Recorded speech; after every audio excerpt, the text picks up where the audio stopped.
Assalamualaikum warahmatullahi wabarakatuh. Kembali lagi bertemu dengan saya Mas Hanif dalam Pokara, podcast Karanganyar Muda. Ngobrol bareng rasa sepaneng. Oke teman-teman semua, kali ini saya tidak sendiri. Saya ditemani oleh wanita yang luar biasa. Sudah cantik, sudah muslimah ya. Sudah muslimah, kemudian dengar-dengar beliau ini sebagai dosen muda. Beliau namanya adalah Dinar Bella Ayu Najma. Panggilannya siapa? Panggilannya Dinar. Panggilannya Dinar. Oke teman-teman, kali ini kurang lebih selama 15 menit ke depan kita akan coba ngobrol lebih dalam dengan Mbak Dinar. Mbak Dinar, apa kabar nih? Alhamdulillah Mas Hanif, sehat, bahagia selalu. Bahagia karena aktivitas kita yang selalu positif lah. Alhamdulillah ya. Semoga Mas Hanif juga begitu kan ya? Iya. Mbak Dinar, karena tadi sudah saya spill ya, tadi bahwasanya Mbak Dinar ini dosen muda ya. Berarti sekarang Mbak Dinar itu sudah S2? Sudah S2, saat ini sedang menempuh S3. S3. Insya Allah targetnya sih tahun ini kelar. S3 itu bukan SD, SMP, SMA ya? Oh bukan. Bukan ya? Ini udah S2 S6 ya? S3 berarti studi doktoral ya? Ya. Studi doktoral. Berarti saat ini aktivitasnya sedang menyelesaikan S3, menyelesaikan penelitian. Penelitian S3 berarti ya. Target selesai kapan tuh, Mbak? Targetnya selesai itu akhir tahun 2024 ini. Akhir 2024. Saya ini sedang penelitian, kemudian ujian, nanti insya Allah lah akhir tahun 2024 kelar. Gitu Targetnya ya. selama 3 tahun. Kalau boleh tahu usia sekarang berapa, Mbak? Usianya coba tebak deh Mas Hanif. Kayaknya kita seumuran deh. Karena tadi branding anak dosen muda, berarti ya kisaran 26 lah, Mbak. Iya, 26 tahun ini. 26. Oke, dapat berapa ya? Oke, 26 ya berarti teman-teman. Jadi Mbak Dinar ini besok di akhir 2024 bisa mendapatkan gelar doktor di usia 26. Luar biasa. Targetnya sih gitu ya. Kita kan hidup harus punya target ya. Iya. Ngomongin aktivitas nih Mbak, berarti sekarang aktivitas selain menyelesaikan penelitian berarti apa nih? Lebih ke sosial juga. Sosial? Iya. Bisa dijelaskan lebih lanjut? Oke, saya itu ada sosial, 2 kegiatan yang paling utama ya. Yang pertama yaitu di Pondok Lansia. Kenapa di Pondok Lansia? Karena salah satu hal yang unik yang belum banyak ditangani. Kemudian yang kedua itu ada di Karanganyar Muda tentunya. Nah, di situ banyak banget kegiatan dan bertemu dengan teman-teman yang sefrekuensi, yang bisa memberikan dampak positif untuk kegiatan kita ke depannya. Berarti di Pondok Lansia dan juga di Karanganyar Muda ya. Kalau boleh tahu lebih dalam nih Mbak, kira-kira di Pondok Lansia itu apa insight menarik yang didapatkan oleh Mbak Dinar? Insight menarik. Insight menariknya itu karena saya sendiri ya, karena pendidik itu lebih berbeda dengan ketika kita ngajar dengan anak-anak maupun mahasiswa. Tapi di sini saya mengajar dengan para lansia yang notabene itu susah, mudah lupa. Nah itu menjadi hal yang tantangan tersendiri. Nah tantangan itu menjadi insight buat saya. Bagaimana caranya saya bisa memberikan pembelajaran atau manajemen kurikulum terbaik untuk para lansia. Berarti intinya ketika kita mengajar, sejatinya kita juga belajar ya? Iya benar banget. Dimanapun tempatnya, dengan siapapun itu kan kita belajar ya. Apapun yang disampaikan oleh orang lain itu kan sebuah ilmu yang kita dapatkan. Oke, itu mengenai Pondok Lansia ya. Yang kedua, Karanganyar Muda nih Mbak. Boleh dijelaskan lebih lanjut dong. Karanganyar Muda itu seperti apa? Kemudian Mbak Dinar di sana berperan sebagai apa gitu. Oke, di Karanganyar Muda sendiri itu kita mulai berdiskusi itu sejak tahun 2019. Kita mulai diskusi kecil-kecilan, kelompok-kelompok, pada akhirnya di tahun 2023 ya kemarin itu kita merangkul beberapa mahasiswa, beberapa orang dan sebagainya. Nah kegiatannya itu dari berbagai bidang, ada pertanian, kemudian pendidikan, kemudian ada beberapa bidang lah. Nah, salah satunya saya itu masuk di bidang pendidikan. Bagaimana caranya untuk mensejahterakan atau memberikan jembatan bagi masyarakat, terkhususnya Karanganyar Muda di bagian pendidikan terkhusus. Oke itu ya teman-teman. Jadi memang Mbak Dinar ini kuliahnya S2, S3 di pendidikan, terus di aktivitas sosialnya di Pondok Lansia maupun Karanganyar Muda juga fokusnya pendidikan. Jadi buat teman-teman yang mau sharing-sharing mengenai pendidikan bisa langsung ke Mbak Dinar gitu ya. Oke Mbak Dinar, karena memang tadi Mbak Dinar rencana selesai studi S3 itu 26, ditambah aktivitas sosial Mbak Dinar juga yang cukup padat juga. Next yang akan Mbak Dinar lakukan apa nih? Ke depan gimana nih? Ke depannya kalau saya sendiri sih ya membangun generasi-generasi selanjutnya, karena tantangan ke depan itu semakin berat teman-teman. Karena teknologi yang semakin canggih, generasi Z yang semakin pintar, cerdas, teknologi yang mempengaruhi daya pikir, daya polanya para generasi-generasi sekarang. Nah, itu adalah tugasnya kita semua, generasi sekarang, menyiapkan untuk generasi-generasi selanjutnya. Bagaimana caranya mereka, ketika kita memberikan wadah kepada mereka, terkait dengan pendidikan ya, terutama pendidikan ya, karena di bidang pendidikan. Jangan sampai kita putus di pendidikan.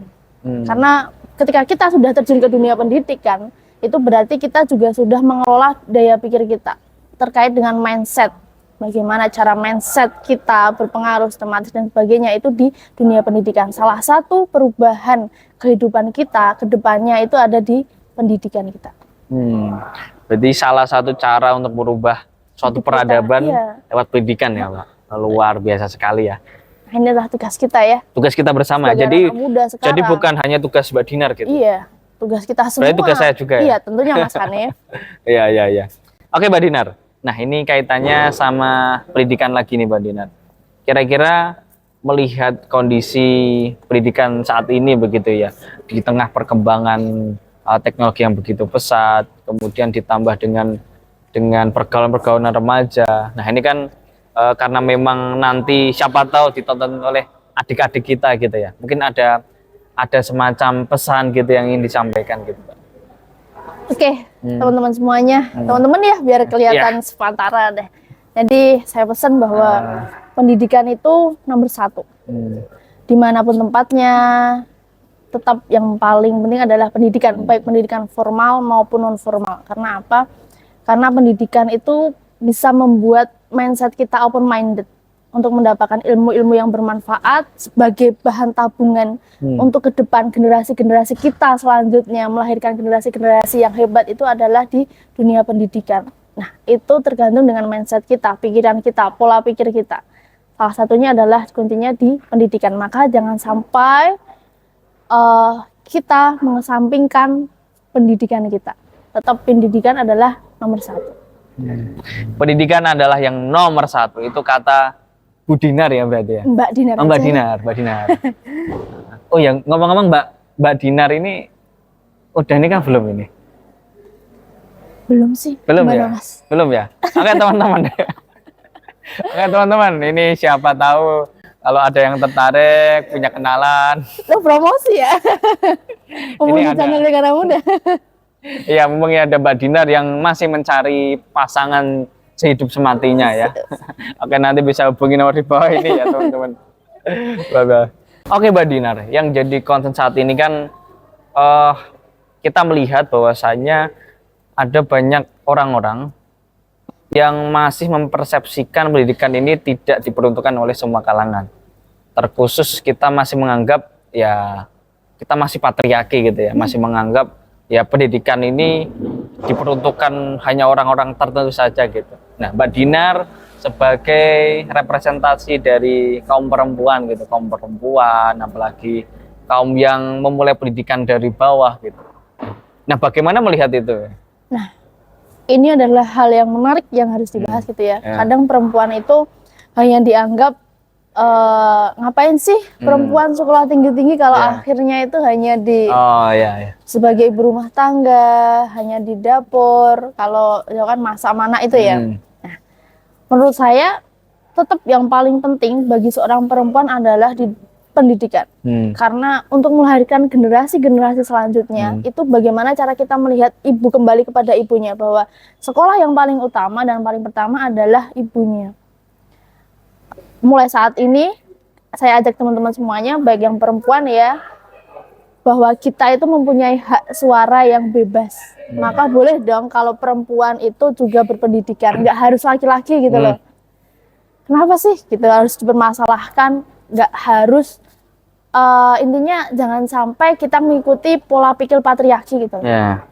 Kadang kita hanya terbelenggu oleh pikiran-pikiran kolot lah ya, pikiran-pikiran kolot bahwa Pak Urul nggak usah berpendidikan tinggi lah, ngapain S3, ngapain doktor, bahkan ngapain profesor gitu ya ini. Kalau ujung-ujungnya hanya di dapur, akan menghabiskan banyak uang gitu. Nah, enggak sebenarnya teman-teman, karena ini adalah bekal kita menjadi seorang perempuan, mau jadi seorang ibu, tetap di dunia pendidikan. Nggak mungkin kita akan memberikan generasi-generasi selanjutnya itu bahwa ilmu yang kosong gitu. Gitu Mas Hanif. Ya, siap. Berarti memang semua memiliki hak yang sama ya. Semua memiliki hak yang sama. Ditambah ya pendidikan ini kan jadi satu faktor kita untuk membangun keluarga. Paling utama ya di dunia pendidikan. Kalau ini Mbak, kalau ada orang-orang yang masih ngerasa katakanlah pendidikan itu kan hanya untuk mencari kerja gitu Mbak. Nah, gimana Mbak Dinar melihat fenomena itu? Nggak masalah sih, sekarang tuh banyak banget yang kita kadang kerja itu nggak sesuai jurusan ya nggak? Kadang banyak banget teman-teman yang percuma nih, nggak ada yang percuma teman-teman. Kalau ilmu itu didapatkan di mana aja, dari manapun, ilmu itu nggak ada yang percuma. Kalau misal nih Mas Hanif jurusan apa Mas? Pertanian, kemudian jadi pendidik, nggak masalah gitu ya. Kita misal nih suatu saat Mas Hanif mendirikan sekolahan khusus untuk pertanian gitu, nggak masalah kan? Nah, gitu. Jadi nggak ada sia-sianya gitu kita mencari ilmu. Oke, jadi nggak ada yang sia-sia ya di dalam kita belajar. Entah itu yang dipakai di dunia kerja, entah itu selinier atau tidak. Entah itu kita kalau udah berkeluarga bakal benar-benar kepake atau enggak gitu ya. Jadi yang paling penting adalah kita menguatkan pondasinya dulu dengan cara kita mempersiapkan pendidikan sebaik mungkin. Benar, ilmu pendidikan sebaik. Malah saya yang banyak ngomong ya. Ini Mbak, ini kalau ngomongin perjalanan Mbak Dinar dalam menempuh S3 sampai sejauh ini kan bisa dibilang cepet ya. Saya itu kan S1. Berapa tahun Mas? S1 tuh 4 tahun. 4 tahun. Ya, salah lah ya. Lebih 5 bulan. Oh gitu ya. Ada lebihnya gitu. Sementara Mbak Dinar di usia 26 tahun itu udah hampir selesai S3. Nah, cara Mbak Dinar untuk bisa mencapai, gimana nyebutnya? Cara Mbak Dinar bisa mengakselerasi seperti itu gimana itu Mbak? Nah, saya itu tipe orang yang memiliki target Mas. Sih. Untuk lulus di usia muda 26 tahun itu harus target juga. Nah, kalau dibilang capek nggak sih Mbak sekolah terus, mencari ilmu terus. Nah, satu titik rasa lelah, rasa capeknya belajar itu adalah kenikmatan. Jadi nikmatnya belajar itu ketika kita merasa lelah, merasa capek. Bisa dibilang cepet banget, kalau orang bilang mah terlalu cepat gitu ya, atau terlalu muda gitu. Bahkan sebelum hari ini ujian Mas, ujian skripsi, besoknya tes masuk S2. Bahkan wisuda itu di semester 2 S2. Berarti itu nggak berhenti sama sekali ya? Nggak berhenti sama sekali. Sama halnya kemarin di ujian tesis S2 ya. Nah besoknya daftar S3. Jadi wisuda S2 kemarin itu di semester 2 awal. Kalau dibilang capek nggak pernah main kok. Hobi saya itu traveling. Tetap harus seimbang, manajemen waktu. Itu penting banget. Luar biasa. Tepuk tangan dulu buat Mbak Dina deh. Tepuk tangan. Oke, yang terakhir nih Mbak. Yang terakhir, anak-anak muda zaman sekarang tuh suka banget yang namanya quotes. Kalimat-kalimat motivasi. Apalagi kalau itu dibikin konten dan dikasih instrumen musik ya. Dan ditambahin musik ya? Ditambahin musik nanti. Oke Mbak, mungkin ada quotes yang ingin disampaikan kepada anak-anak muda yang mendengar podcast kali ini. Oke, Mas Hanif, pesan untuk anak-anak teman-teman semuanya, anak-anak muda, karakter muda terkhususnya gitu ya. Jangan pernah lelah ketika kita belajar menuntut ilmu pada siapapun dan dimanapun, karena sekalinya kita membuka mindset kita, pikiran kita, itu adalah membuka jendela masa depan kita yang akan datang. Udah? Luar biasa, luar biasa. Luar biasa ya, itu pesan yang disampaikan oleh Mbak Dinar. Harapannya bukan hanya sebagai isapan jempol belaka atau bukan hanya masuk telinga kanan keluar kuping kiri, tapi benar-benar bisa diresapi dan juga direfleksikan. Oke teman-teman, mungkin itu obrolan kita pada hari ini. Semoga bisa bermanfaat. Silahkan nanti bisa disimak ya. Kita kembali lagi ke Pokhara selanjutnya. Bye-bye.